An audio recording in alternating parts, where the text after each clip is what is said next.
Good afternoon, and thank you, ministers and officials, for being here. I'm probably one of the few people in Ottawa that believes that Treasury Board's work is really important and exciting. And I want to take the occasion to ask the minister some questions about the role of the Treasury Board, particularly in light of the COVID initiatives and the changing dynamic of both programs and quantum that we are approving. The Treasury Board, as everybody knows, is the traditional department to ensure program integrity and the promotion and program evaluation and the promotion of value for and prudence and value for taxpayer funding.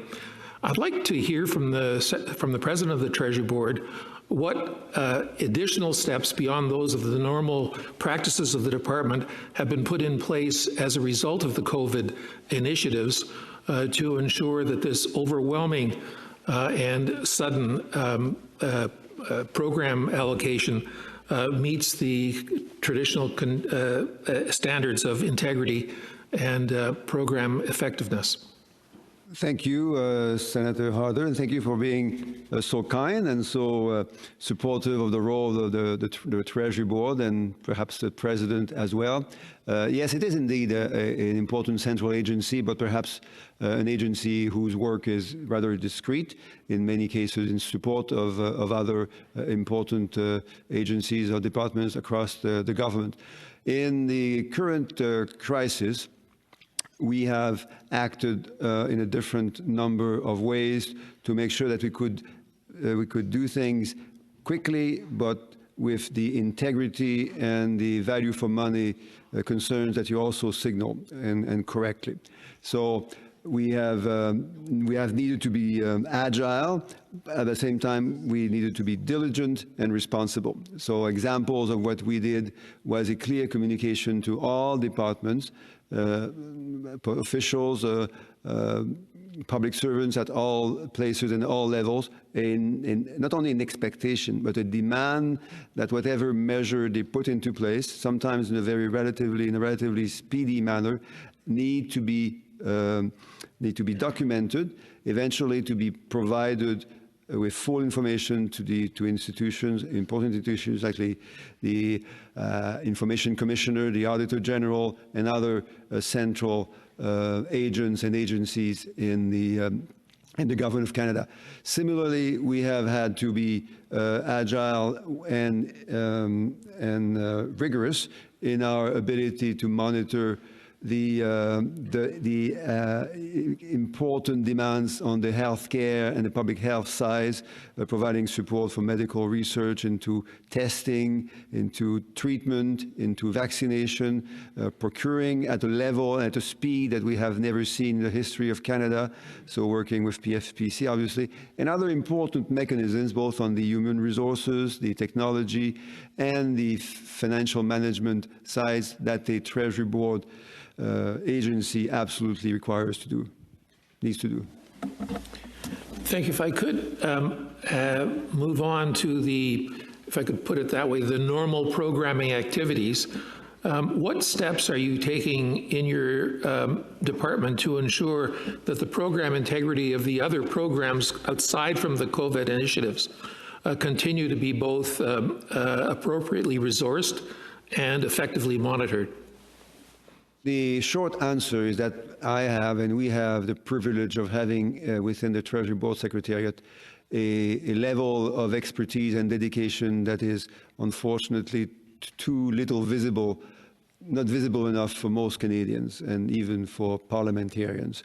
I know this now for sure because I've been at the Treasury Board for a number of months now, and I can tell you that even in the context of an emergency like the COVID-19, there have been the right level of efforts, as you suggested, invested in making sure that other aspects of the government's work were following the right integrity and monitoring procedures. Again, because of this amazing level of dedication, expertise, and commitment to the well-being of our country. My final question to you as president of the Treasury Board has to do with transparency. There's a lot of commentary around transparency, and certainly as I look at the various websites of both your department and other departments, there's a good deal of information being put out for public and parliamentarian interest for their not only their information, but also as a means of holding the government to account. One of the challenges of that is that we have many windows of transparency, but we don't always see the full picture. And I'm wondering if the Treasury Board is giving consideration to how to adjust the reporting requirements of the results on the results side to take advantage of the additional tools, particularly electronic tools, that have been developed in the crisis for the transparency that is appropriate to provide a better context for results reporting by department. Thank you. And I like the phrase of there are different windows to look into the house of the government, but we don't always all see the full picture. And that is exactly true. And that's why we, and the Minister of Finance was key in doing this. We have provided bi-weekly reports, and these reports were tabled in the appropriate parliamentary committees. And we also have two key windows that have been available and filled with important information over the last few weeks. The first one is the Government of Canada info base, which provides important information on the measures and the associated costs of those measures, and also the Open Government Portal, which has in fact led to the automatic and full disclosure of almost 150 separate measures, all focused on the COVID-19 emergency, in addition to the questions that members in this House and in the other House have asked repeatedly and quite legitimately on government operations. There has been, I think, a fair amount of transparency. We can always do better, of course, and we should always want to do better, but I think there has been quite a good level of transparency given the circumstances. Thank you. My next question is for Minister Morneau. Yesterday in the Financial Times, there was a front page story saying that Brookfield Properties is chasing small retailers to pay thousands of dollars in rent on outlets that were forced to close during the coronavirus pandemic, even as the Canadian Investment Group skips payment on its mortgages and asks its lenders for forbearance. The story goes on to describe, through various documentation that has been received, how they are putting the screws to their tenants while seeking forgiveness from those to whom they owe money. I know that this is not obviously a direct responsibility of the Minister of Finance, but you have in the past spoken to the spirit of which the government's actions have been undertaken and the assistance that the government has provided. And I would invite you to comment on how you see the cooperation from large companies, large corporations, to the exercise of that spirit in their area of responsibility. Well, thank you, Senator Harder. Let me first say I didn't see that article, so I'm not able to comment specifically on what the situation is with Brookfield and their tenants.